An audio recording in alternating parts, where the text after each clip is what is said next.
బేస్తారం నాడు గోల్కొండ జగదాంబిక అమ్మవారికి తొలి బోనం ఎక్కుడుతోని అంతటా బోనాల జాతర షురువైంది. మరి ఆషాఢ మాసం అంటే ఉత్తగా ఉంటదా? ఏ గల్లీల చూడు ఎల్లమ్మ పోచమ్మ పాటలు మోత మోగుతుంటాయి. యాపాక్ల మండలతోని వాడలన్నీ కలకలలాడుతుంటాయి. అన్నిటికీ మించి గోల్కొండ కిల్లా మీద తొలి ఆయతారం మస్తు ఘనంగా నడిచింది. వేల మంది అక్కశన్లలు బోనం ఎత్తుకొని జగదాంబ సన్నిధికి బయలుదేరిర్రు. పాండ్రి మనం కూడా ఒక్కసారట పోయేద్దాం. కొలిసినోళ్లకు కొంగు బంగారం అయ్యే శ్రీ జగదాంబిక మాంకాళి అమ్మవారిని కొలుసుకోనింకే గుండెల నిండా దాల్చుకోనింకే ఆయితారం పూట గోల్కొండకు వేల మంది భక్తులు లైన్ కట్టిండ్రు.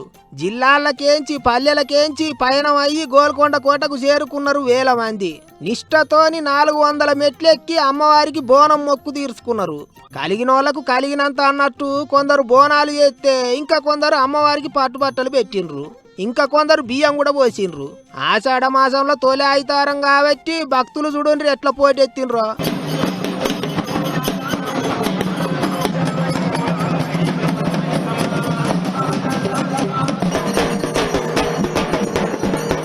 ఆగో చూసిండ్రు కదా, అమ్మను గొలవనికే పుట్టవలిగి సీమలు వచ్చినట్టే వచ్చిండ్రు.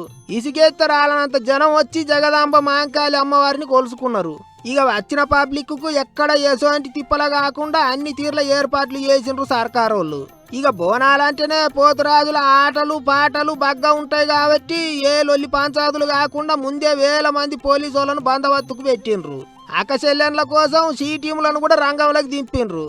అందుకే ఏ తిప్పలు లేకుండా ప్రశాంతంగా అమ్మవారిని కొలుసుకున్నారు భక్తులు. ఇక ఒక్క గోల్కొండ కిల్ల కాన్నే కాదు, ఆషాఢ మాసం పూజలు అమ్మవారి గుళ్ళకాడ జోరుగా అవుతున్నాయి. ఇట్లనే ఇగో ఏడుపాయల వనదుర్గమ్మ గుడికి వేలాది మంది భక్తులు లైన్ కట్టిండ్రు. అటు బెజవాడ కనకదుర్గమ్మ గుడి కాన్నైతే ఉసిగెత్తరాలనంత మంది జనం ఉన్నారు. 1 గంటకే 65,000 మంది భక్తులు దర్శనం చేసుకున్నారట. చూసిరు కదా, ఇప్పుడే గిట్లున్నదంటే ఇక మంగళవారం బాల్కంపేట ఎల్లమ్మ కళ్యాణం, అటెనక ఉజ్జయిని మాంకాళి బోనాలు, చార్మినార్ భాగ్యలక్ష్మి బోనాలు ఓ చిన్నగుండదు పోయినరి ధూమ్ధాం. ముంగట ఇంత జోరుగానే నడిచేటట్టున్నది బోనాల జాతర.